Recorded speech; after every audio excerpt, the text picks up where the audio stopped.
I'm maybe weird in that I kind of love cemeteries to begin with. I think they're so much fun to walk through. Human beings, names, sculpture, what's not to love? I would say I'm a naturalized citizen of cemeteries.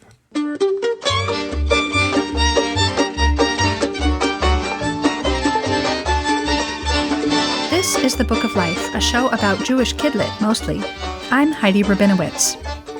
The Way Back is a strange and wonderful, life-affirming story about death, an adventure in which Bluma and Yehuda Lieb set out from the shtetl on a quest into the far country, peopled by demons. It won the National Jewish Book Award in the Young Adult category and was named a Sidney Taylor Notable Book. It's a crossover book that will appeal to adults as well as YA readers. Here's my interview with author Gavriel Savit. Enjoy!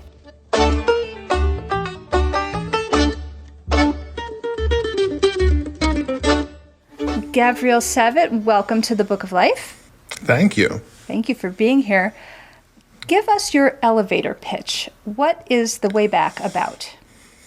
The Way Back is the story of two young people from a little shtetl called Tupik in Eastern Europe in the 19th century. It follows them on parallel journeys into the far country, which is a land of demons and dead folks, as they traverse the ways there and back and come into conflict with the angel of death. Can you explain the title, The Way Back? Why focus on the return journey? Yeah, I feel like I'm terrible at titles. It's so funny, you spend so much time like polishing words and making sure language works well. And it always seems like the hardest little bit of text to pin down is what you're going to call the whole project. So I had a number of working titles on this project, none of which seems to feel quite right. And The Way Back was originally a chapter title. I often find that chapter titles come through in the end and sort of usurp the crown for the title of the whole thing. So The Way Back, I think for me, it has a lot to do with my personal attachment to the story. It's not hard to find your way to death. What's hard is to come back afterwards. I certainly don't want to disparage anyone else's work. It's very important to explore grief and the way that it challenges our individual experiences, but there are plenty of books like that. And I didn't want to write another book about how terrible it is to lose people. I wanted to write a book about what happens once that's occurred and how we make our way back, sort of struggle our way through the loss and the grief and find others and fight the demons and hopefully, at a certain point, make it all the way back. All right, good. What was your inspiration for this story? That's a very good question, to which I can only give a very long and rambling answer. I mean, I think the truth is that inspiration for novels is always incredibly multifarious. We authors, we get good at giving a pat answer to like, where did the idea come from? Well, the truth of the matter is mostly the idea started growing when I was born and it took long breaks for months and years, but sometimes little things would sneak into my subconscious. And so, yeah, like there are several particular points that I can point to that made me aware that the idea was growing. But I think any novel worth its salt is kind of working in the background for a long time. There were several particular ingredients, though, that I'm strongly aware of influencing the book. The first was that I grew up in a modern Orthodox community, and I read a lot of fantasy, and I was always very, very surprised that there weren't Jews in the fantasies. It seemed strange to me. There were Jews everywhere else. Why weren't there Jews in fantasy? And there was an essay that came out in 2010 entitled Why There Is No Jewish Narnia that sort of tried to explain this by pointing to the notion that most fantasy is in some way an idealized Christian Middle Age experience, right? Middle Age is in the sense of the medieval period, not in the sense of like buying a nice car. And I'm not sure how much I buy that to begin with. I think if we look at some of the best fantasy out there, a lot of it is urban fantasy, which is kind of a weird term for fantasy that takes place in our contemporary world. A lot of it is set in the 19th century. I think one of the greatest pieces of fantasy, full stop, is Jonathan Strange and Mr. Norrell. It's weird to me that there aren't Jews showing up in Jonathan Strange and Mr. Norrell. So that was always something that sort of nagged at me. Like, how can it be that there's these two sort of separate portions of my identity that haven't met yet? So, I have long held an ambition to bring together my Judaism and my love of fantasy. And this was sort of the time. There are another few pieces of inspiration that I can think of. One of them is a really tremendous musical that I used to be able to show my theater insiderdom by talking about how much I loved, but now is like very much mainstream. It won the Tony for Best Musical in the year that it went to Broadway. It's called Hadestown. Really fantastic musical, which is a sort of, hobo jazz retelling of the Orpheus and Eurydice myth. Another story of the challenges of going to death's door and coming back. And I did a lot of thinking and listening to Hadestown throughout the development of the book. In fact, my first career was in musical theater.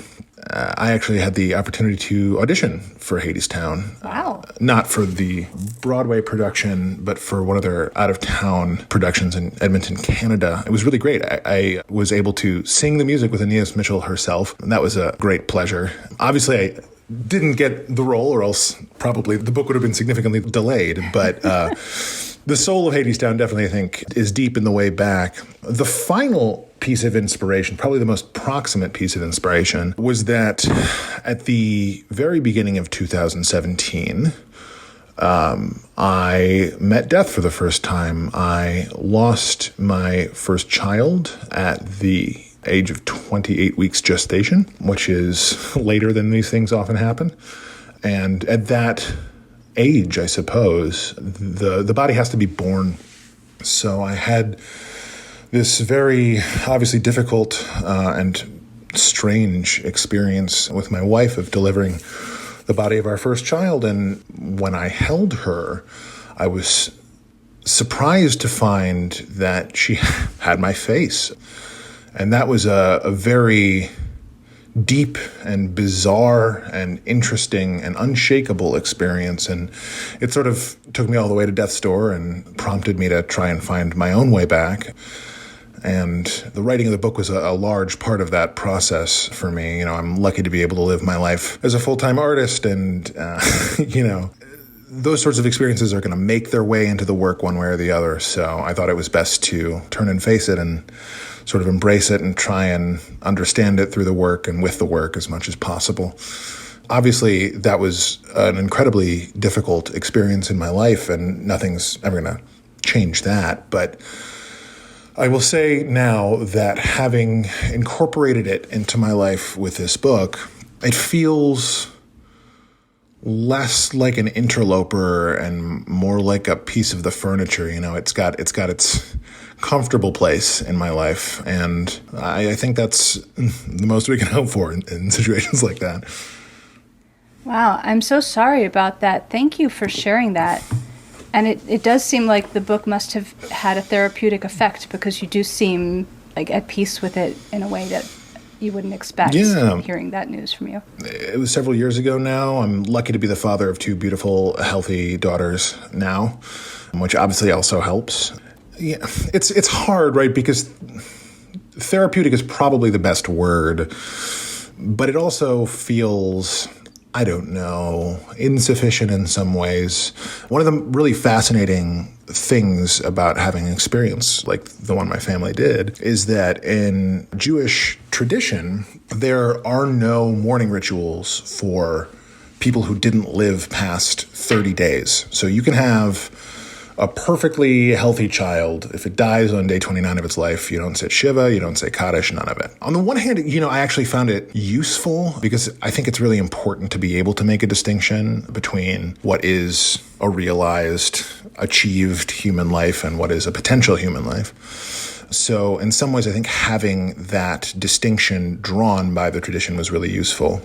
And in other ways, it's kind of baffling. The Jewish tradition is really good at mourning, right? Like, that's one of the best things we do is, Shiva and Shloshim and Kaddish. Like, it's a very good system. And not to be able to do that sort of leaves you in the situation where you're saying, okay, well, what do I, right? And so part of the project of the way back for me was trying to open a Jewish space to look at and think about this particular loss and this kind of loss for me. Now, I want to stress, because, it is a book about death. I am probably the person in the universe, aside from arguably my wife, who could find this book the most depressing, right? Knowing what's underneath it. And I don't think it's a depressing book. It was important to me that it be a book that engages with death through life, really, through vibrancy and striving and activity and not the wallowing and the grief. Because as I said, there's already plenty of that around. So for me, it's a book about death that should optimally be fun. Yeah, I didn't find it depressing at all. I found it creepy in a good way, but not depressing, and actually kind of life-affirming by the time you get to the end of it. Well, I'm glad to hear that. Yeah. So I wanted to ask if you would be so kind as to sing a little bit of something from Hadestown, because you must have a good voice if you auditioned. Oh, man. One of the things in my college training that was drummed into us is to avoid singing unaccompanied if you can, because it always sounds a little more raggedy. I tell you what, next time we're in the same place, Heidi, I'll be more than happy to sing for you. Okay, because I'm a musical theater fan, so I'm just very intrigued. Oh, you can find lots of terrible bootlegs of me on YouTube and whatnot.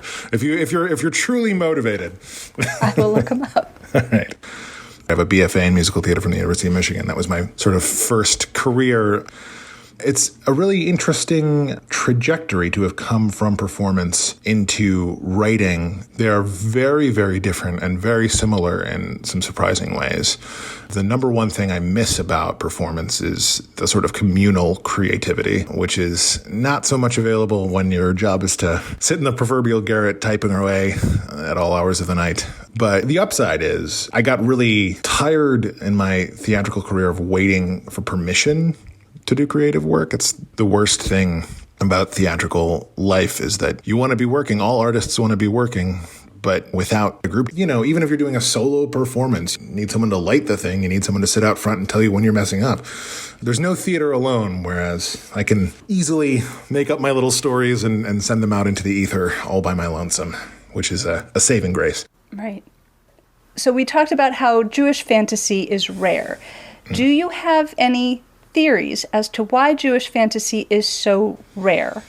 I have a lot of theories about the inherent Jewishness of fantasy fiction. I think Western conceptions of magic are in large part inspired by the presence of a sort of quiet, quote-unquote, semi-secretive Jewish presence in a lot of European society. I mean, if you look at the emergence of the sort of the main body of modern Western occultism, much of it is derived from Christian Kabbalah, which is, of course, taken from the reading that a lot of Christian mystics did of Jewish sources. Obviously, there are other pieces as well. There's a lot of Hermeticism, which is sort of Egyptian-inspired Greek pseudoscience. But really, after the Renaissance and onward, I think a lot of it has its roots in Jewish tradition. I mean, I think we can point to the fact that much of the sort of fantastical canon, so to speak, is Anglo. The UK obviously has a much smaller Jewish representation than the US does. And there are some more significantly troubling traditions of anti-Semitism in the UK than there are in the US. And insofar as much of the first few waves of contemporary fantasy were sort of nationalistic, I mean, you look at Tolkien, you look at even C.S. Lewis, who's peddling a very particular kind of English Christianness. I think those visions of a kind of cultural purity don't necessarily have a whole lot of space for primarily Jewish positions. Though, of course, Tolkien does have Jews. I mean, it's very clear that his dwarves are modeled on the Jews. In fact, he directly confirms this in his letters. And anyone with enough Hebrew to shake a stick at knows that Gimli's battle cry at the Battle of the Hornburg, Baruch Chazad Chazad Imenu, sounds pretty Hebrew. But yeah, I mean, I think it's been a long time coming, the sort of turn towards Jewish fantasy. I think we often lose sight of the relative newness of Jews in American letters. I mean, Philip Roth wasn't that long ago, and he was transgressive in a lot of ways, but his Jewishness was part of his transgressiveness. I think in the middle of the 20th century, it was still kind of a transgressive thing to write in an openly Jewish perspective. But certainly before his generation, most of the writers of directly Jewish literature were not writing in English, they were writing in Yiddish. There's quite a lot of fantasy in Yiddish literature. There's not a lot of fantasy that is unapologetically popular fantastical fiction for a wide audience and also unapologetically Jewish. And I am here to gladly push that agenda. Well, are there any read-alikes for your book or just any other Jewish fantasy that you have enjoyed that you can recommend to us? I don't know that I can offer read-alikes. I can certainly say Adam Gidwitz's wonderful The Inquisitor's Tale is a lot of fun on that front. Naomi Novik's Spinning Silver is sort of similarly fully fantastical, fully Jewish. This is the gauntlet. I'm throwing it down. I want to see as much Jewish fantasy as we can find. Cover the world in read-alikes. I'll be very excited about it. Okay, great. This story is very densely populated with demons and supernatural creatures. And some of them I'd heard of and some of them I had not. So I was wondering if you could give us any helpful background either about individual demons or in general about the Jewish view of magic and some background on that. For sure. So the first thing I'll say is that demons and magic are very deeply rooted in traditional Jewish sources. You really don't have to go very far at all. You go right into the Gemara. In the first tractate in Brachot, there's a source that directly says there are 11,000 demons for each human being on the face of the planet. There's specific spells articulated about how to see the demons and witness the after effects. So they're very, very clearly part of Jewish tradition. I do think it's important to say that Jewish demons are significantly different, certainly than Christian demons. I'll go further, even quite different from sort of popular imaginations of demons, which I think tend to be based on Christian perspectives. The demons in Judaism are still subservient to God, as everything is. In our theology, there's one big guy upstairs and everyone is subject to his influence. So it's not the sort of situation where a demon is trying to overthrow God. That's not really inherent in Jewish tradition. I think, in fact, though the word shadim in Hebrew is popularly translated as demons, I often think that they're significantly more similar to fairies in the folklore of the British Isles than they are to Christian demons. They're not unholy. They're sort of mischievous and out for their own particular ends. Once I started thinking of them in terms of the Fae, they became a lot more legible to me. Because, just the word demon conjures up like the big red dude with the horns and the fire, and that's so not what's going on in any of the traditional sources. The sort of mischievous perspective is one that I find much more engaging. So can we talk a little bit about Lilith? Because there have been such widely varying interpretations of whether she's a villain or a tragic heroine or who she is. Can you talk about the background on Lilith and your interpretation? Absolutely. So Lilith, I knew pretty early on that she was going to be one of the demons that I brought into my book. She probably is derived from an ancient Near Eastern screech owl goddess. The word Lilith appears a few times in Tanakh and is often translated as owl or screech owl. Roundabout a document called the Alphabet of Ben Sirach, she shows up in what is a deeply misogynistic portrayal. And that's the origin of the sort of Lilith that most people know. That's the story of her being Adam's first wife, who essentially is displaced because she refuses to be sexually subservient to Adam. And that is a sort of iconic picture of Lilith that is carried through a lot of sources up until this day. I thought that was probably a pretty simplistic view of what was probably a pretty dynamic and interesting perspective to take on Jewish life. I mean, there's no question that traditional Jewish life is heavily gendered and has strongly segregated gender roles. And if you're going to write in that sort of traditional space in the 19th century, that's an element of Jewish life that you have to encounter. So I thought it would be really interesting to bring in a portrayal of Lilith that is not apologetic and also is not simplistic, right? A demon who can really speak to and maybe for even some anxieties and troubles and struggles that are true and real in heavily gendered societies. Because, if we're playing in a world in which demons are real, the demons are going to take the handholds where they are, right? And we know from contemporary sources that a lot of Jewish women in traditional life felt stymied by the kinds of gender segregation and misogyny inherent in a lot of that society. And so it seemed to me that if there's an inherently feminine demon who's coming through in this culture, she's going to have some real ammo to play with, and she ought to be allowed to play with it.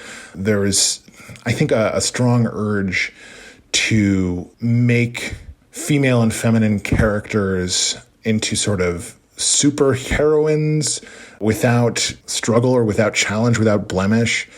And while I understand the importance of representing women and feminine people in a positive light, as has not been traditionally done nearly enough, I also think that take kind of diminishes the dynamic, complicated personal experience of so many women and feminine people.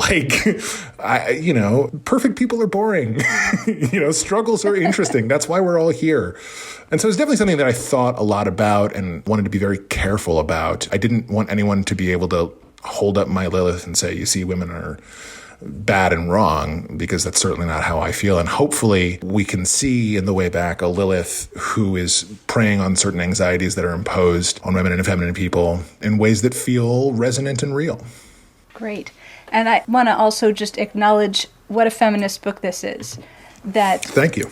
None of the female characters are boring or one-sided or subservient. They're all very fully realized. They are their own people. I'm glad to hear that. And it's just really interesting to find that in an old-fashioned feeling story set in the past. Isn't that one of the most amazing things, right? Like one of the huge sort of stymieing challenges of traditional patriarchy is that you can see that the women and the women's perspectives are there in so many of these stories, and they're either pointedly omitted or glossed over or co-opted in ways that make them uninteresting. And I think there's so much to be looked at and explored and gloried in these traditional ways of life that just hasn't been brought to the fore. I'm very glad and excited that you thought so. So in an interview in the Nerd Daily, you described a scene in The Way Back as a kind of Quidditch World Cup for demon kind. And I'm also a big Harry Potter fan, so I really enjoyed that metaphor. Could you unpack that a little bit? It was an aesthetic feeling as much as anything. That scene in question is a gathering in the Zubinsk cemetery before the wedding of the granddaughter of the Rebbe Zubinsk. I have very strong memory of encountering the Quidditch World Cup for the first time. I was 11 years old when the first Harry Potter book came out. I grew up with Harry Potter my whole life, and so those books are like deep baked into my psyche. And so that sort of aesthetic feeling of the sort of roiling magical energy held back just behind the gates felt to me really appealing, and what would be likely to happen in a situation like the one in which these demons find themselves. Yeah, I was really excited by the opportunity to try and create something that felt similar to the Quidditch World Cup sequence. So I was just thinking about the spoon, the sharp spoon, that is an important tool of the personified death. And that's not something I had ever heard of before. So I was wondering what elements are just your interpretation of some existing tradition and what you introduce? I will proudly say that I'm not a scholar, I'm an artist. So I'm going to pick up what's interesting and subvert it and co-opt it and make it serve my ends. There's a lot in the book that's very much research-based. As a whole, I would say that the book is a decent reflection of traditional folkways, though there are a lot of specifics and details that I either invented or interpolated. There is not a tradition about a sharp-edged spoon. There's a moment in the book that references a true folk practice of pouring out all of the water in a house where someone has died in the morning, and the sort of folk tradition for the practice is that the angel of death may have washed his knife in the water, and so we wouldn't want to drink that water. One of the sort of central aspects of my vision of the angel of death is that they appear to whomever they're meeting in a familiar, almost sort of reflective guise. So when the Rebbe Zubinsk meets the angel of death, he looks like a Rebbe to him. When someone's old booby meets the angel of death, she looks like an old woman. And so when Bluma encounters the instrument of the angel of death, which might traditionally be understood as a knife or a dagger, the angel of death is in the guise of an old woman. And it felt to me sort of pleasing to play with utensils in that way. If the angel of death's face is shifting here, if their gender is shifting here, then how might their paraphernalia shift to match that appearance? That's awesome. I love that. Interestingly, we talked about Lilith. One of the other major demons in the book is Mammon, who is not originally a Jewish demon. Obviously, the Hebrew is Mammon, which is sort of it means like lucre, like, filthy gelt. And it's interesting. Milton was the first to turn Mammon into a demon, almost certainly derived from a line in the Christian Testament where Jesus says you can't serve God and Mammon at the same time. Now, in Hebrew, he's basically saying you can't be godly and a capitalist at the same time. His words, not mine. But Milton personified Mammon and made Mammon into a demon. And I thought that was a fascinating dynamic. Externally born demon of money and wealth that haunts the Jews and is somehow tied by name to the Jews. I thought that was a very engaging thing to bring in. So there's a lot of little stuff that I kind of picked up around the margins and knitted in.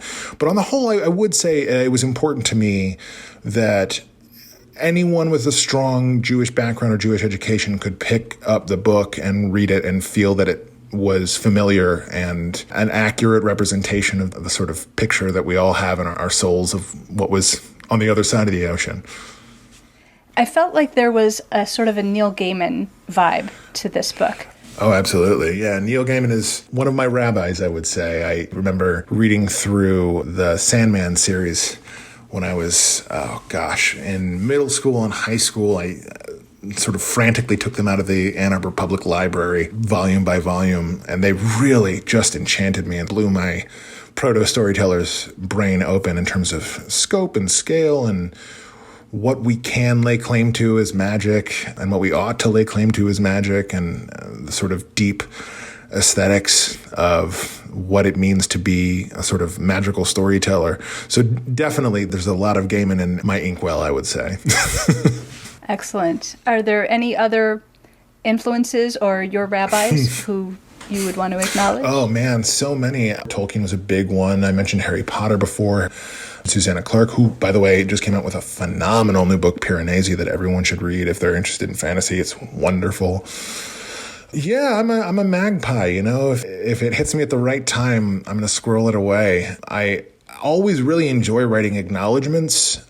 Jewish tradition has a strong ethic of citing one's sources.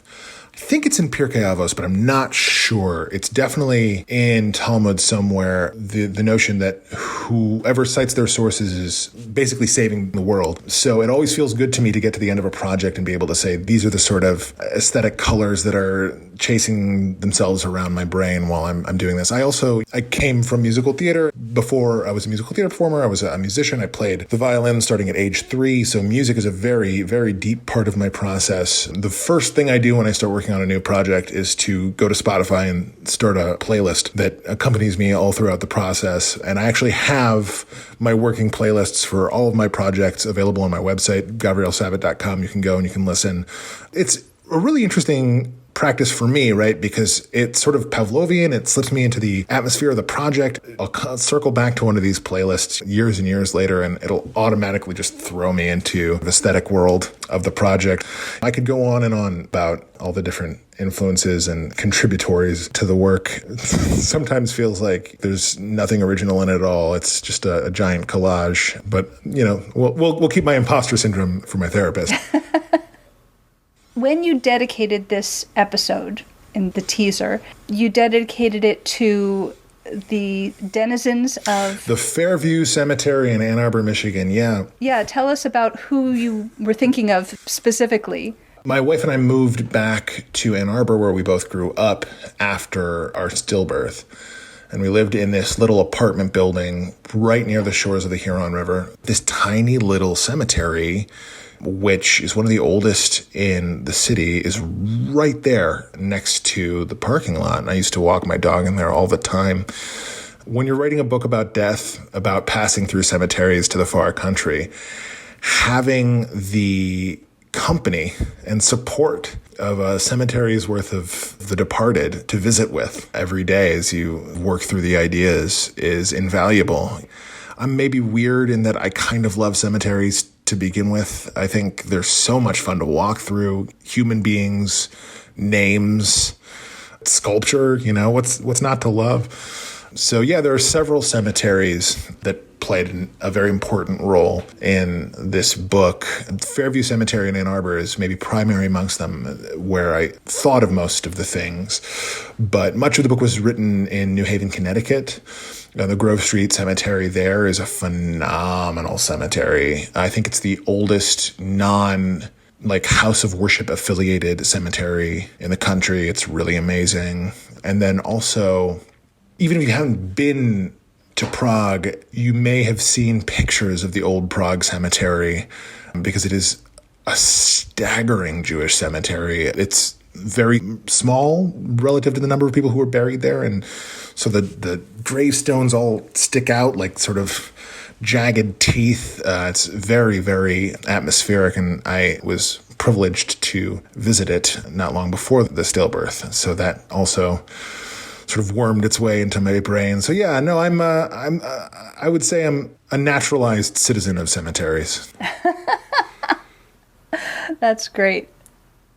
So this book, The Way Back, is a Sidney Taylor notable book and also the National Jewish Book Award winner for the young adult category. Mazel tov, by the way. Thank you very much. Thank you. And your previous book, Anna and the Swallow Man, was the winner of the Sidney Taylor Book Award. Mm-hmm. It also won the Goldberg Prize for Debut Fiction for National Jewish Book Awards. Yeah. Excellent.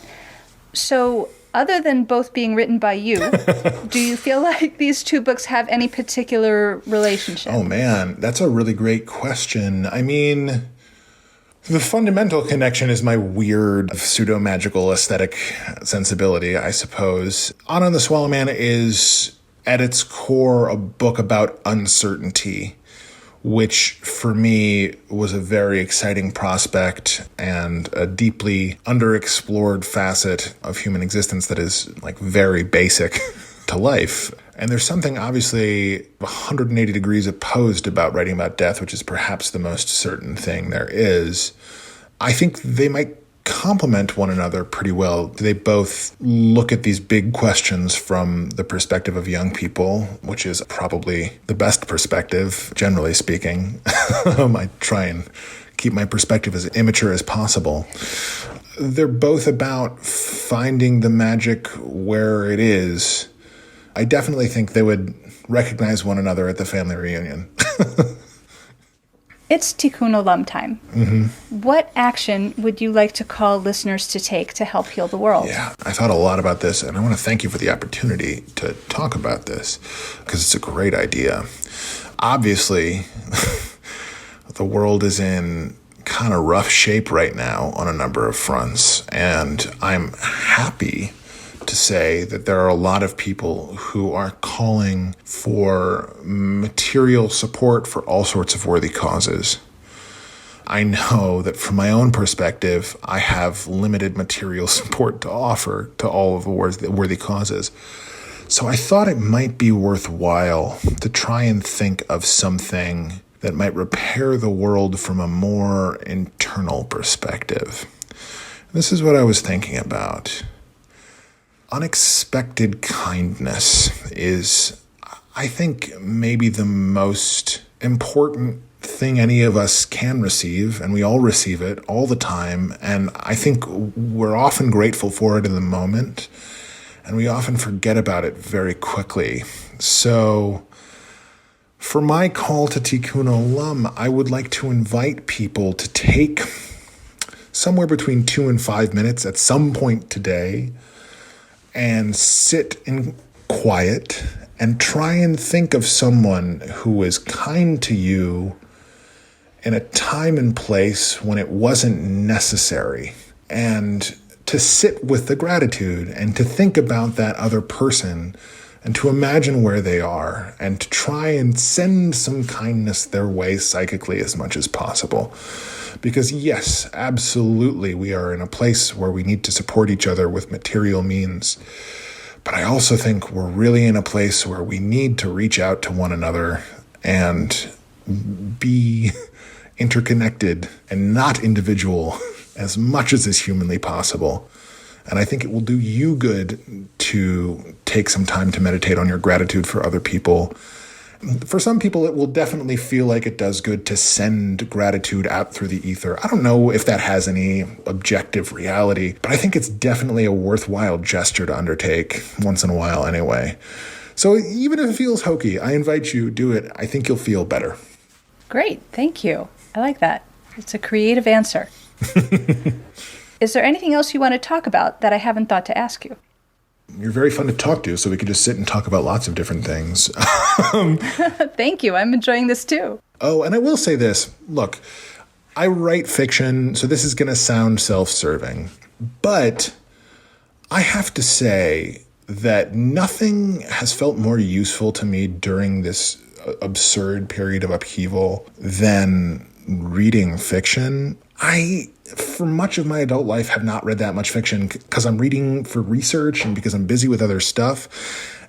And when we landed in this global nightmare that we're in, it was one of the first things that I went back to. And it's so useful because it changes the pace of your thinking, right? And particularly now when all of us are like doom scrolling all the time, slowing down and matching the pace of someone else's thought and traveling out of your body to another place and time and circumstance is the most regenerative thing. So, you don't need to buy my book. You don't need to buy any books. Go to the library, but do yourself a favor, read some fiction. All right. That is advice I definitely agree with. Gavriel Savit, thank you so much for speaking with me. Oh, it was my pleasure. Thank you so much, Heidi. This was wonderful. A lot of fun.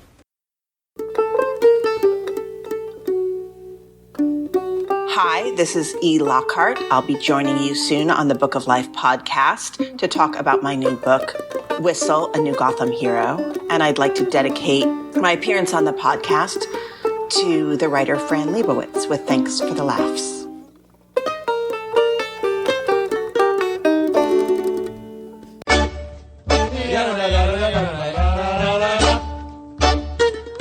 Don't be a stranger. Say hi to Heidi at 561-206-2473 or bookoflifepodcast@gmail.com.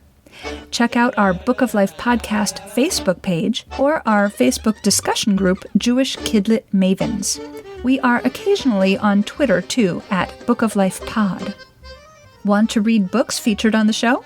Buy them through bookshop.org/shop/bookoflife to support the podcast and independent bookstores at the same time.